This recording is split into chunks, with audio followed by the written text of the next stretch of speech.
সম্ভবত প্রিন্স সিনেমার নায়িকা সাবিলা নূর ভিসাজনিত কারণে ভারতে যেতে পারছে না প্রিন্স সিনেমার দল, এবং বাংলাদেশে ঢাকার বুকে শাকিব খানের প্রিন্সের শুটিং শুরু হতে যাচ্ছে। বেশ কয়েকটা টপিক আমাদের সামনে এসেছে, বেশ কিছু প্রশ্ন এসেছে। আমরা আমাদের জায়গা থেকে একটু বিস্তারিত বিশ্লেষণ করে আপনাদের সামনে কথা বলতে চাই। প্রথমত, নায়িকার ব্যাপার নিয়ে দর্শকদের মনে একটা রাগ, অনীহা, অপছন্দ কাজ করছে। দ্বিতীয়ত, সিনেমার বাজেট অনুযায়ী শুটিং হবার কথা ছিল ভারতে, অথচ সিনেমার শুটিং হচ্ছে ঢাকায়। পাশাপাশি সিনেমার শাকিব খানের যে গেট আপ, গল্পের যে সিকোয়েন্স এবং বাজেটের সাথে সামঞ্জস্যপূর্ণভাবে দর্শক কি প্রিন্স সিনেমাকে সাপোর্ট করবে? আসুন আমরা একটু প্লিজ কথা বলি। আপনারা যারা আছেন, সিনেমার যারা দর্শক আছেন, আপনারা আমাকে চেনেন, আমি আপনাদের উজ্জ্বল ভাই।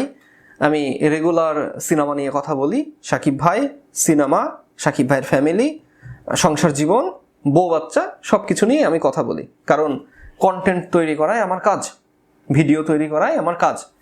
সাবিলা নূর প্রিন্স সিনেমার নায়িকা যদি হয়, দর্শক মেনে নেবে? সাবিলা নূর প্রিন্স সিনেমার নায়িকা যদি হয়, দর্শক পছন্দ করবে? নায়িকা হবার কথা ছিল ইধিকা পাল, নায়িকা হবার কথা ছিল পাকিস্তানের হানিয়া আমির, নায়িকা হবার কথা ছিল বাংলাদেশের অন্যান্য যে মডেল তারকা রয়েছে, নাটকের নায়িকা রয়েছে তাদের। এত এত অপশন থাকার পরেও শাকিব খান কেন সাবিলা নূরের সাথে জুটিবদ্ধ হচ্ছেন? কেন হচ্ছেন? কেন? প্রশ্ন করার পেছনে ছোট্ট একটা কারণ আছে।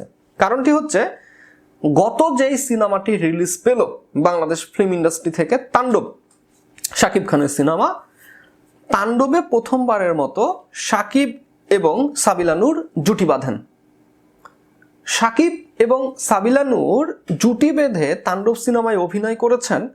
দর্শক মহলে গানগুলো সাড়া ফেললেও ইউটিউব প্ল্যাটফর্মে, ফেসবুক প্ল্যাটফর্মে, অনলাইন প্ল্যাটফর্মে শাকিব খানের গানগুলো বিশাল পরিমাণে হাইপ তুলতে সক্ষম হয়েছে। সিনেমার পর্দায় গল্পের ভেরিয়েশনে সাবিলা নূরকে শাকিব খানের সাথে মানানসই বলে দর্শক 100তে 100 মানিয়ে নিতে পারেনি।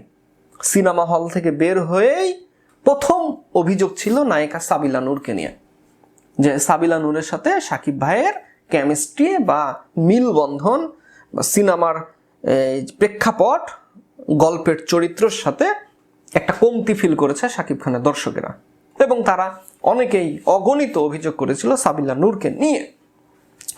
এই অভিযোগ থাকার পরেও সাবিলা নূর আবারও প্রিন্স সিনেমার নায়িকা। দর্শক হিসাবে আপনি এটাকে কতটা সাপোর্ট করবেন এটা জানিয়ে দিবেন প্লিজ।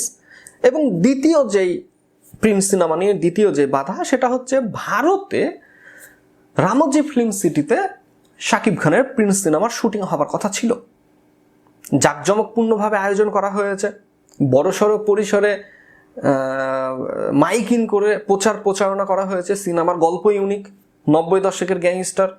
সিনেমার শুটিং প্রেক্ষাপট ভিন্ন, তামিল ইন্ডাস্ট্রি থেকে অ্যাকশন ডিরেক্টর, এবং টোটাল প্রিন্সের প্যাকেজ চলে যাবে ভারতে। রামোজি ফিল্ম সিটিতে হবে সিনেমা শুটিং, ভারতেই পোস্ট প্রোডাকশন এডিটিং হয়ে বাংলাদেশে ফিরে আসবে।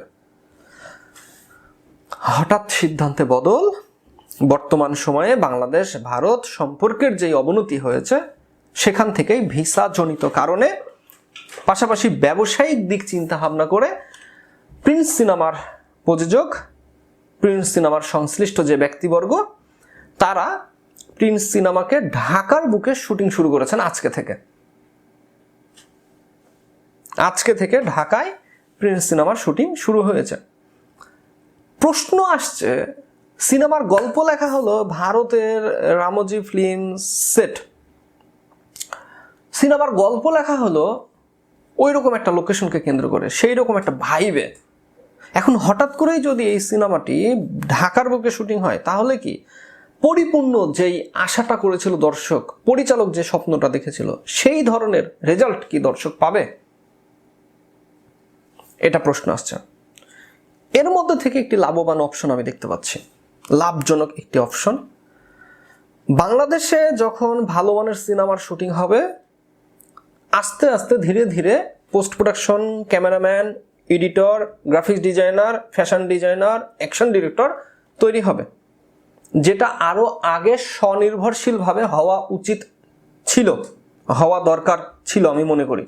90 দশকে বাংলাদেশে গুণী মানি ক্যামেরাম্যান, ডিরেক্টর, প্রযোজক, পরিচালক এবং ফিল্মের সাথে সম্পৃক্ত সকল আর্টিস্ট স্বনির্ভরশীল থাকার কারণে ভারতের চাইতে ভালো মানের সিনেমা বাংলাদেশে হতো, যেটা বর্তমানে হচ্ছে না। বাংলাদেশের ফিল্ম কালারের চাইতে বাংলাদেশের মুভি কালার কারেকশন, এডিটিং এবং ক্যামেরা ফুটেজের চাইতে টিকটকারের ভিডিও দেখতে ভালো লাগে। যে সকল মেয়েরা আছে কাপল ব্লগ করে, তাদের ভিডিও ফুটেজ ফিল্মের চাইতে বেটার। হ্যাঁ, এটা আপনাকে মানতে হবে। টিকটকার যারা আছে তাদের শর্ট নেওয়া ভিডিওগুলো বাংলাদেশ চলচ্চিত্রের চাইতে বেটার। কিভাবে হচ্ছে? অথচ বাংলাদেশি ফিল্ম দাবি করে যে এডিটিং এবং পোস্ট প্রোডাকশনের কাজ ভারত ছাড়া সম্ভব না, এবং তারা পুরো প্যাকেজ ভারতে পাঠিয়ে দিচ্ছে, সেখান থেকে টাকা দিয়ে এডিটিং করে পোস্ট প্রোডাকশনের কাজ শেষ করে বাংলাদেশে নিয়ে আসছে। এভাবে কি একটা ফিল্ম ইন্ডাস্ট্রি টিকে থাকতে পারে? আমি উচিত মনে করি যে বাংলাদেশ ফিল্ম ইন্ডাস্ট্রিতে ক্যামেরাম্যান, ডিরেকশন, প্রযোজক, পরিচালক, fight director, editor, graphics designer, costume designer এবং ডান্স মাস্টার, কোরিওগ্রাফার স্বনির্ভরশীলভাবে বাংলাদেশে সবাইকে তৈরি করা উচিত। এবং বাংলাদেশের যে সকল টেকনিশিয়ান রুয়েট বুয়েট চুয়েট থেকে বের হচ্ছে, যে সকল কম্পিউটার ইঞ্জিনিয়ার বের হচ্ছে, ফ্যাশন ডিজাইনার বের হচ্ছে, এদেরকে সুযোগ দেওয়া উচিত। আপনি যদি ওই অ্যাডলব খানকে নিজের আইডল মনে করেন, বা ওই অ্যাডলব খানের মতো ওই রকম মেইলি কোরিওগ্রাফার নিয়ে আপনি যদি ফ্যাশন ডিজাইনার হতে চান, তাহলে তো আপনার সিনেমায় যদি আপনি কস্টিউম ডিজাইন করেন, তাহলে তো এটা জোকার হবে। চিন্তাধারা পাল্টান, ভালো মানের সিনেমা হবে। দেশ কোনো ফ্যাক্টর নয়, সিনেমার শুটিং স্পট কোনো ফ্যাক্টর নয়। যদি গল্প দারুণ থাকে, ডিরেকশনের চিন্তা ভাবনা যদি পরিচালক মনে প্রাণে নিয়ে ক্যামেরার সামনে ফুটিয়ে তুলতে পারে, তাহলে অবশ্যই ভালো মানের একটি সিনেমা দর্শক পেতে যাচ্ছে। এখন অভিযোগ থেকে এলো নায়িকা নিয়ে। ভাই, আমি তাণ্ডব সিনেমা দেখেছি এবং সাবিলা নূরের অভিনয় দেখার পর নায়িকা নিয়ে আমার কোনো অভিযোগ ছিল না।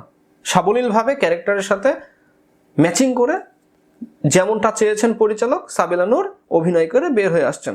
এবং আমার নজরে তিনি শাকিব খানের পাশাপাশি একজন বড় মাপের মেগা স্টারের সাথে প্রথমবার অভিনয়ে নিজেকে তুলে ধরতে সক্ষম হয়েছেন, যদিও তাকে টাইমিং কম দেওয়া হয়েছে।